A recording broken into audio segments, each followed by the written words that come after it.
tout le monde, aujourd'hui on se retrouve pour une nouvelle vidéo, un nouveau suivi de lecture. On est le lundi 12 janvier et ça y est, je me remets doucement au suivi de lecture, au vlog, sachant que ça doit bien faire un mois et demi que du coup je n'ai rien filmé, mais je vous avoue qu'en décembre j'avais pas la foi.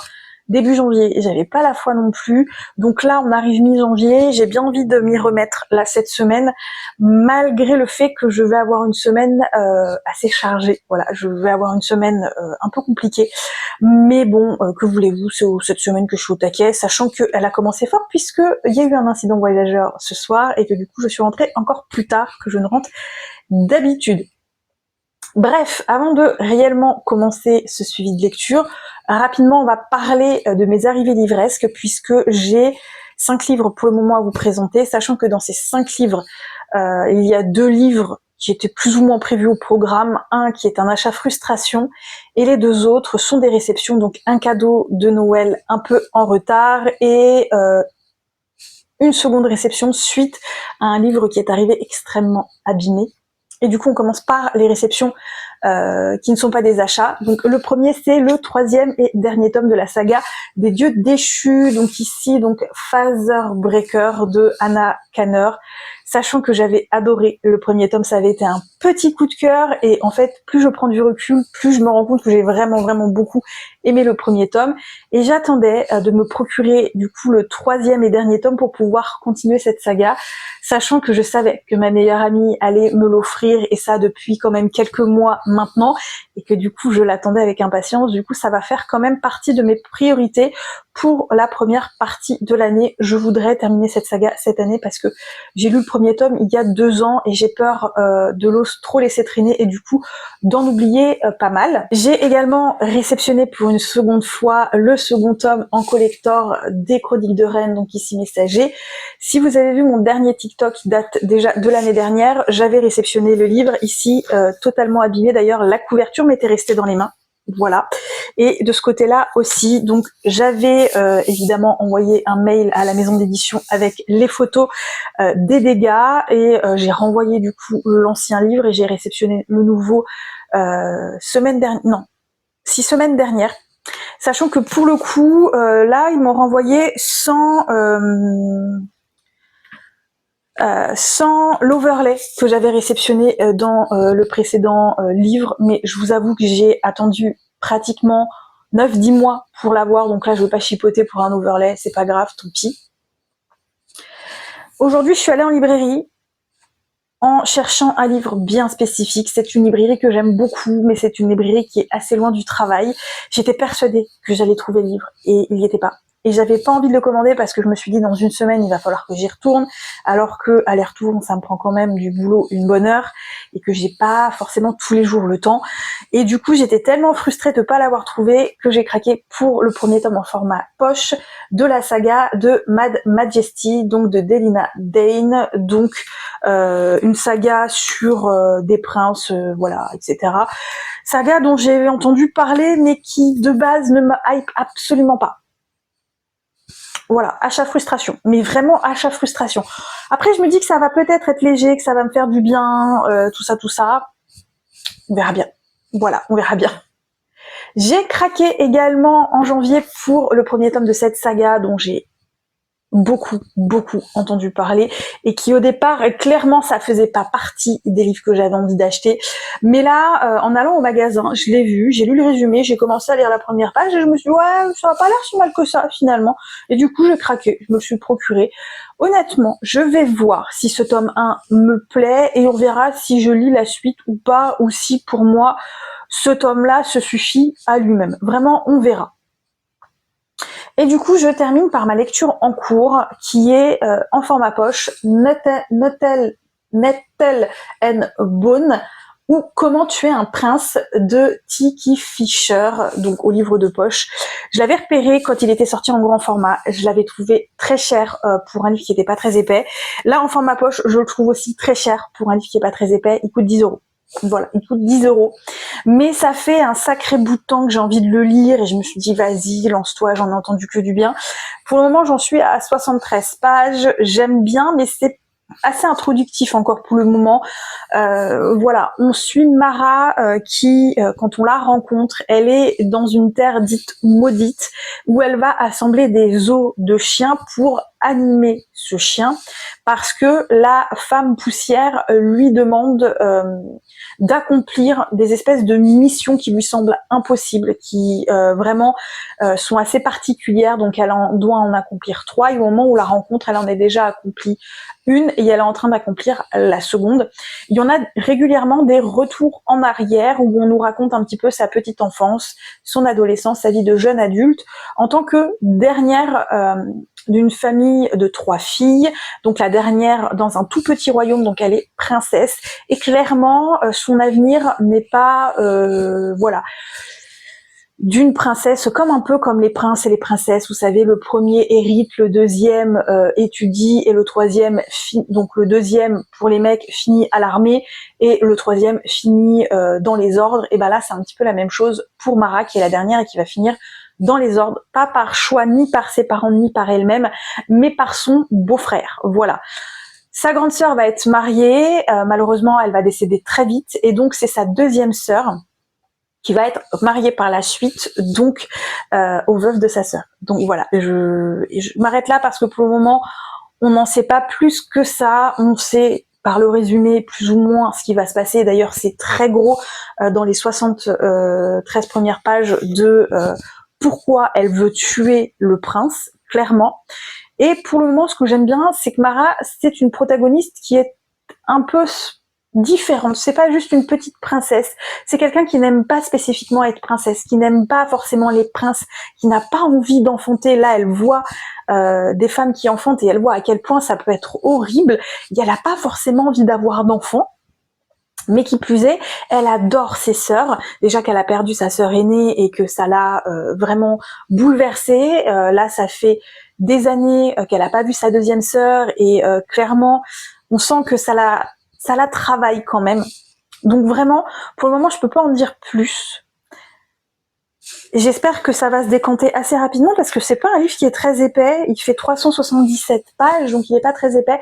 Donc j'espère que ça va se décanter pour cette semaine, sachant que celui-ci, je le lis au boulot. Et j'ai pas encore terminé, mais je vais le terminer cette semaine. Donc le premier tome de Dissidente, donc de Tosca Nouri. Donc ici, on est clairement dans de la dystopie quand même assez...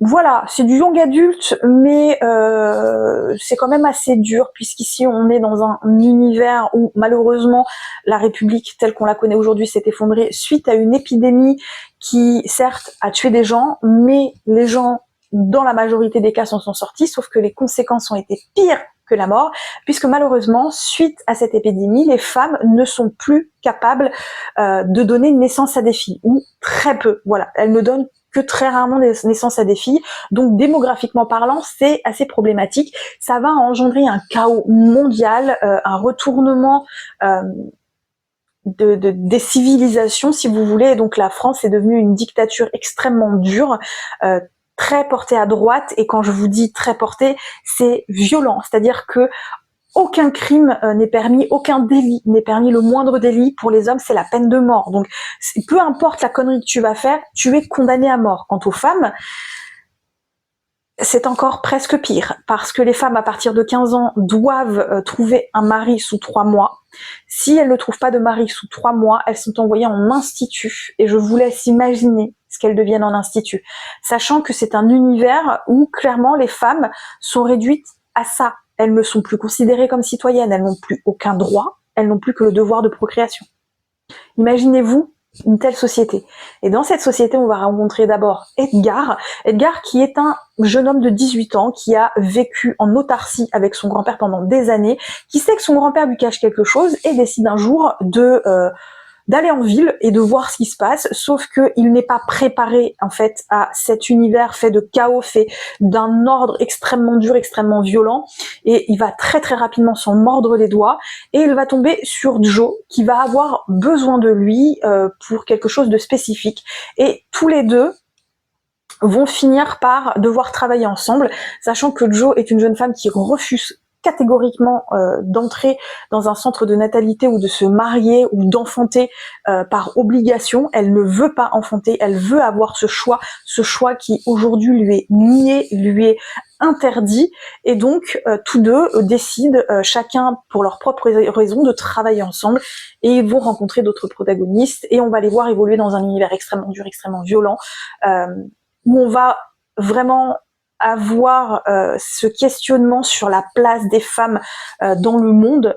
C'est pire qu'en Afghanistan presque. Vraiment, c'est horrible ce qu'elles subissent. C'est même pas pire qu'en Afghanistan, c'est pareil. Parce que l'Afghanistan, quand on y réfléchit, les pauvres femmes, c'est horrible. Et donc, on a ce questionnement de la place de la femme dans la société et de la place de l'homme dans la société également, de ce conflit entre hommes et femmes. Vraiment, je trouve que c'est très bien fait, c'est très bien amené. Les protagonistes sont très gris, c'est-à-dire que ils survivent, voilà, ils survivent. Et dans cette survie, parfois ils prennent des décisions qui peuvent sembler cruelles, sembler monstrueuses, et parfois de trahison.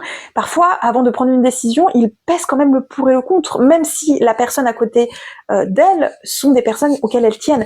Et vraiment, c'est tellement bien amené, parce qu'on est dans un univers où la survie de ce groupe est extrêmement important. On va suivre également d'autres protagonistes qui, eux, ont des convictions et qui sont prêts à se battre pour ça, mais qui vont se heurter également à leur propre faiblesse, à leurs propres convictions, qui vont se heurter aux convictions des autres également, et à ce mur en face de cette république qui les presse de toutes parts. Vraiment, c'est très très bien amené, c'est très dur, il me reste une centaine de pages à lire, mais vraiment, il est extrêmement bien. C'est un roman féministe, c'est un roman très percutant, je trouve. En plus, il se passe en France, donc je trouve que dans un pays qui est le nôtre, je trouve que ça rend la chose un peu plus immersive, vraiment immersive. En plus, on n'a pas vraiment de temps de s'ennuyer, il y a quelques longueurs, mais vraiment, vraiment, il est très très bien. Je vous le conseille très très fortement, il est absolument génial. Bref, cette semaine, qu'est-ce que j'ai d'autre de prévu ? J'ai d'abord prévu de terminer mon diamond painting en cours, donc il va être accroché sur ce mur-là. Après, par la suite, il faut que je le remesure pour l'encadrer. Je vous montrerai un petit peu, je pense, par la suite, mon avancée, mais il me reste vraiment plus grand-chose à faire. Il me reste une demi-ligne. Il est temps que je le termine, parce que là, ça commence à être... Voilà. Et j'ai également prévu après ça de faire mon notebook que j'ai acheté il y a des années et que je veux absolument faire. Et si j'ai pas le temps cette semaine, mais plutôt la semaine prochaine, je vais essayer de lire du coup ce roman qui est La revanche d'une princesse aux éditions de Saxius de Kate Jacobs. Je crois que c'est un one-shot. Je crois que c'est un one-shot, et en ce moment j'ai bien envie de one-shot. Donc on verra bien si je le lis cette semaine ou la semaine prochaine. Et demain, j'ai prévu de regarder, parce que ça fait un moment que je veux le voir depuis que je sais qu'il est sorti au cinéma. Je me dis, il faut que je le voie. Il s'agit du Robot Sauvage, qui vient de sortir sur Netflix, qui est un film d'animation qui a l'air absolument pépitas, les gars. Il faut que je le regarde. Bref, du coup, je vous laisse là et je vous retrouve très très vite pour la suite de ce suivi de lecture.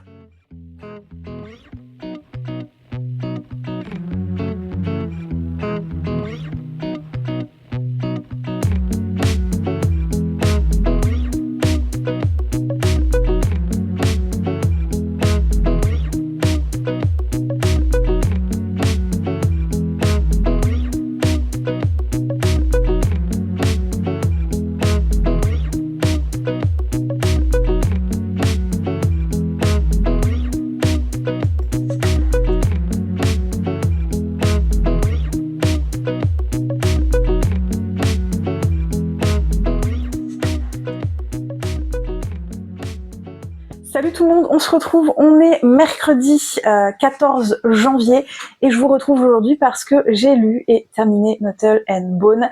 Donc comment tuer un prince de T. Kingfisher, et franchement, on n'est pas loin du coup de cœur, c'était génial. J'ai adoré ma lecture, même si au départ j'ai eu de mal un peu à comprendre la hype qu'il y avait eu sur ce roman.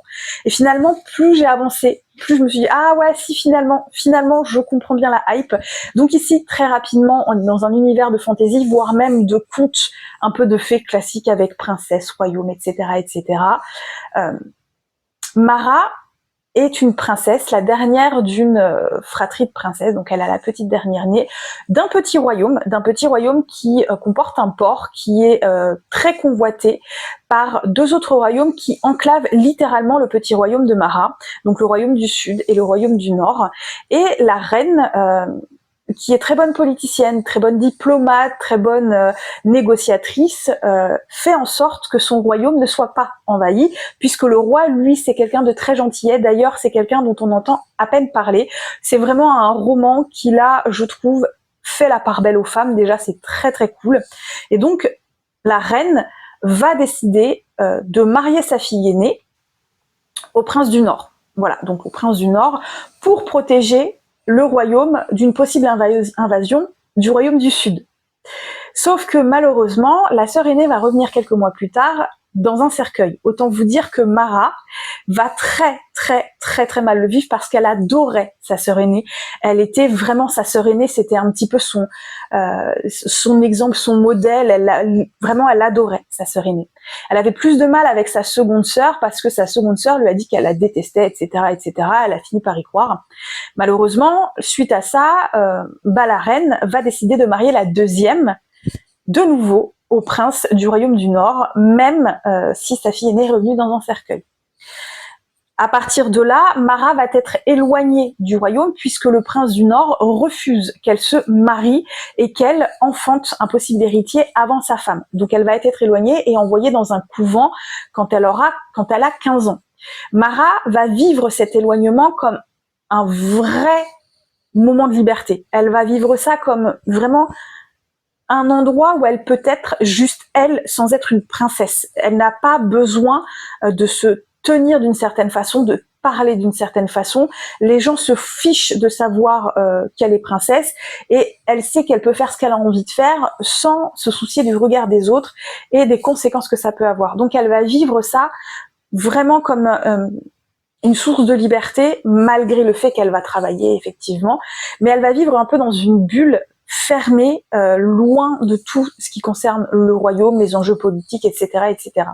Sa sœur, très rapidement, va tomber enceinte, donc de temps en temps, Mara retourne donc dans le royaume du Nord pour aller voir sa sœur quand sa sœur accouche. Puis des années vont s'écouler de cette façon-là, une bonne quinzaine d'années va s'écouler et l'histoire démarre réellement à partir du moment où Mara a 30 ans et elle va devoir aller à l'enterrement de sa nièce aînée puisque malheureusement elle est décédée et c'est là qu'elle va se rendre compte que sa sœur aînée est terriblement maltraitée par son mari. À partir de là, Mara ne va plus avoir qu'une idée en tête, c'est de tuer le prince pour libérer sa sœur. Je m'arrête là pour le résumer, absolument pas besoin d'en savoir plus. Vraiment, c'était génial, j'ai adoré. J'ai juste trouvé que c'était un petit peu long à démarrer parce que l'autrice va prendre le temps de nous expliquer ce que Mara est en train de vivre au moment où elle cherche un moyen de tuer le prince, avec des retours en arrière sur son enfance, sur son adolescence, sur sa vie de jeune adulte, parce que Mara, on se rend compte que le rôle de princesse, c'est pas fait pour elle. Elle aime pas ça. C'est pas quelqu'un non plus qui est très sûre d'elle. Elle a pas forcément beaucoup confiance en elle. Elle n'arrête pas de se dire qu'elle est très lente, qu'elle est un peu bébête, qu'elle se rend compte des choses bien après tout le monde. Et c'est quelqu'un qui vraiment se sent pas dans le rôle du princesse. Et pourtant, c'est quelqu'un qui a énormément de qualités, qui a bon cœur, qui a bon fond. Et tout ce qu'elle veut, c'est protéger sa sœur parce qu'elle a déjà perdu sa sœur aînée. Et elle refuse de perdre sa dernière sœur. Mais c'est catégorique, elle refuse. Et elle est déterminée à arriver au bout. À force, elle va rencontrer d'autres protagonistes. Donc, elle va rencontrer un chevalier déchu, une marraine la fée, un peu particulière et une dame poussière. Donc une dame poussière, en fait, c'est une sorcière, mais ce sont des personnes qui sont spécifiques puisque en gros leur taf c'est dans les cimetières, c'est elles qui creusent les tombes et qui permettent aux morts de ne pas rester bloqués sur terre. Voilà, c'est un peu leur travail, elles sont connues et elle va donc faire appel justement à une dame poussière qui est extrêmement puissante et qui possède une poule possédée par un démon. Autant vous dire qu'ils vont tous partir à l'aventure pour essayer de trouver une solution pour tuer le prince. Évidemment, rien n'est aussi facile que ça, mais c'était génial. Déjà, on a des personnages qui sont hyper drôles, mais qui en même temps sont hyper attachants, sont bons, ils ont des bons fonds, mais ils ont des défauts, ils peuvent avoir des pensées égoïstes. Ça veut pas dire qu'ils sont mauvais, c'est juste que être un être humain, c'est pas tout blanc ou tout noir. Et j'ai trouvé que c'était bien fait, j'ai trouvé que c'était bien amené, c'était drôle. Les créatures, on va dire les animaux sont drôles à souhait, hyper attachants, hyper touchants, les protagonistes, mais j'ai adoré. On n'a pas le temps de s'ennuyer une fois que ça démarre, on est pris dans l'ambiance, on est pris dans l'univers, on est pris avec les personnages, on les accompagne dans cette aventure qui monte crescendo, où en plus on a vraiment une magie qui est tellement bien amenée, tellement bien faite, plein de petites choses par-ci par-là, les fantômes qui peuvent être en colère, les fantômes qui sont « non, moi je reste là, je suis mort à mon travail, mais vas-y, je continue de superviser ». Bref, c'était nickel, j'ai adoré, pas loin du coup de cœur, pas un coup de cœur parce que j'ai trouvé que c'était quand même long à démarrer malheureusement, mais je vous assure qu'une fois que j'étais dedans, j'arrivais plus à décoller, c'était vraiment génial. Du coup, très rapidement, j'ai prévu donc pour le reste de la semaine de commencer cette lecture-là, qui est donc la revanche d'une princesse. Je vais voir si j'aime bien, donc cadeau de Noël de mon frangin. Et ce week-end, je vais finir celui-ci parce que j'ai toujours pas fini. Mais je vais commencer celui-ci donc aujourd'hui ou demain. Oui, Happy. Alors je suis désolée, Happy, va falloir que j'aille le sortir, il a envie là. Mais rapidement, demain, j'ai prévu de commencer à monter la vidéo que je veux vous publier cette semaine. Et ce week-end, j'ai également prévu de continuer mon diamond painting que je vous montrerai là dans la semaine un petit peu pour que vous puissiez vous en rendre compte de comment j'ai avancé parce que j'ai tellement hâte de l'accrocher, mais je crois que je vous l'ai dit. Bref, du coup, je vous laisse là et je vous retrouve pour la suite de ce suivi de lecture demain ou après-demain, on verra bien. Bye.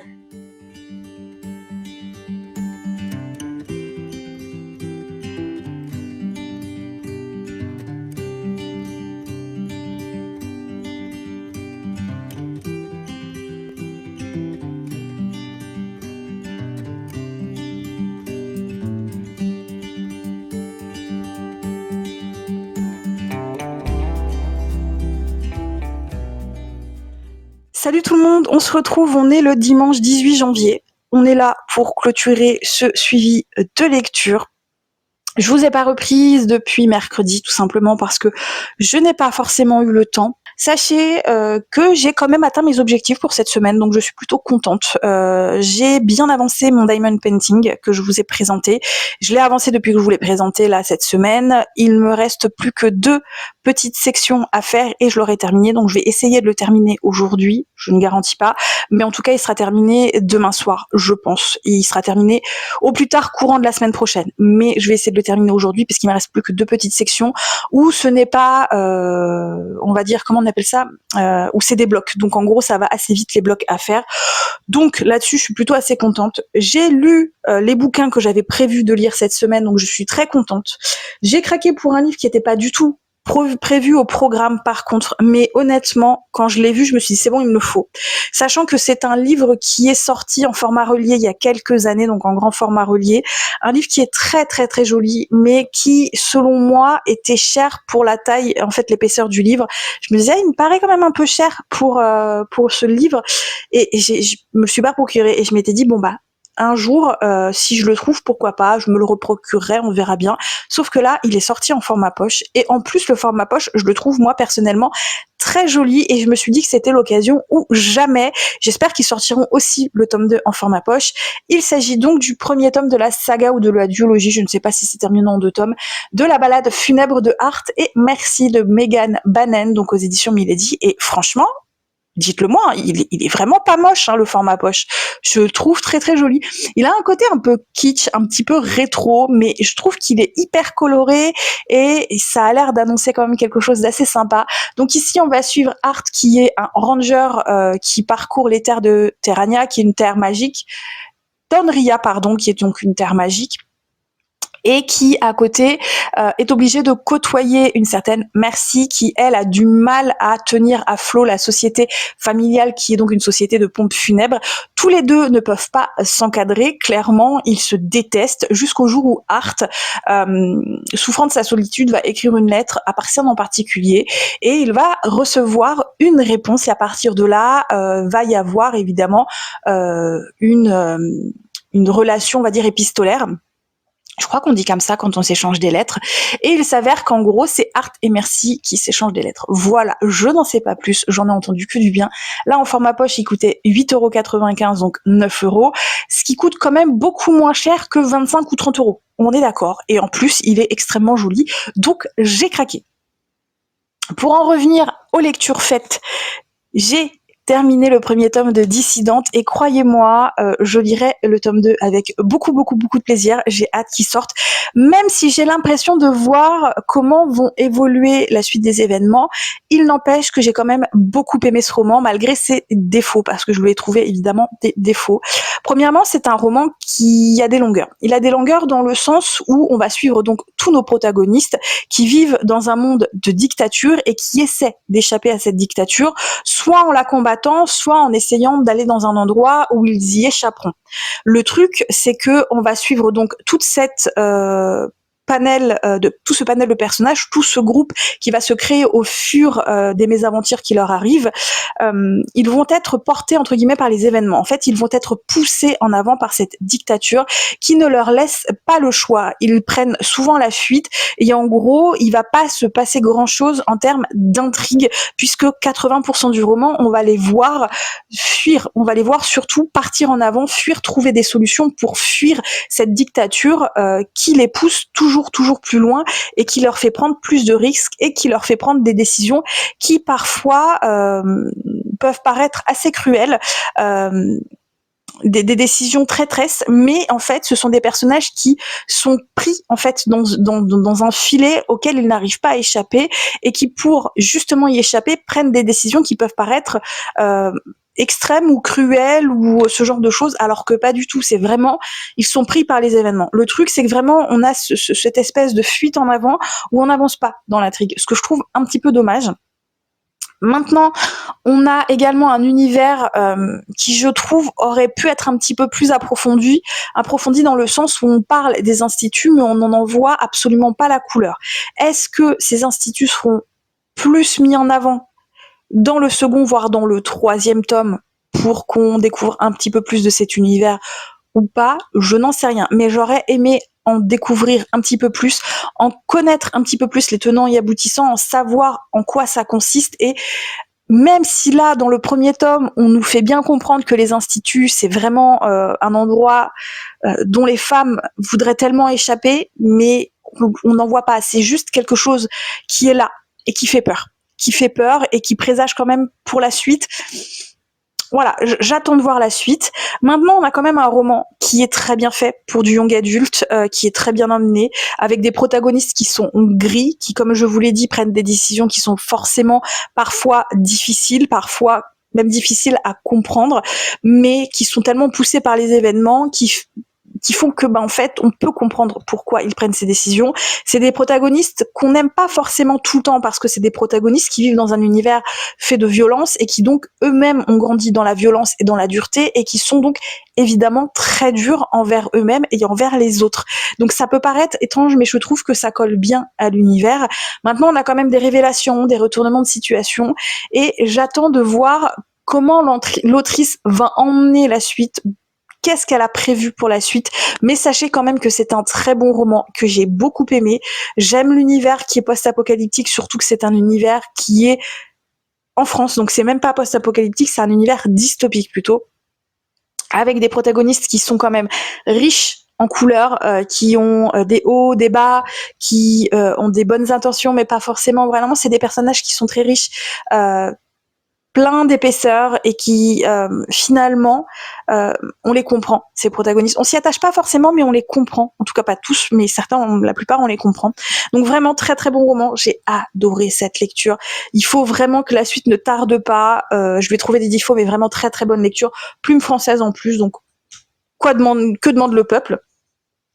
Et donc pour finir la semaine, j'ai commencé le tome 2 des Dieux déchus, donc ici Sunbreaker de Anna Kanner, à chaque fois je me trompe, donc aux éditions de Sexus. Je l'ai tout juste commencé, j'en suis à 71 pages. Vraiment, j'ai pas eu trop le temps de le lire cette semaine, avec tout ce qui s'est passé, le travail, le fait que je devais terminer ma lecture en cours, donc vraiment, j'ai pas beaucoup avancé. Mais dès le départ, on rentre rapidement dans le vif du sujet, et puis on recommence tout de suite à la fin du tome 1. Voilà, on est tout de suite à la fin des événements du tome 1, et quand je dis tout de suite, c'est tout de suite. On démarre vraiment à la suite. Hein. C'est pas quelques jours après, c'est tout de suite à la fin. Donc voilà, là on sent quand même que les protagonistes vont beaucoup changer dans ce tome 2, je pense, parce que vu ce qui s'est passé dans le tome 1 et vu ce qui s'est passé à la fin du tome 1, là on présage quand même un début qui va être assez violent, parce que là on parle quand même de guerre qui approche. Est-ce que cette guerre va éclater dans le 2e tome ou plutôt dans le 3e tome? Je ne sais pas, et du coup ça me fait un petit peu peur de me dire le défaut du tome 2, ou le tome 2 est un tome de transition entre le tome 1 et le tome 3.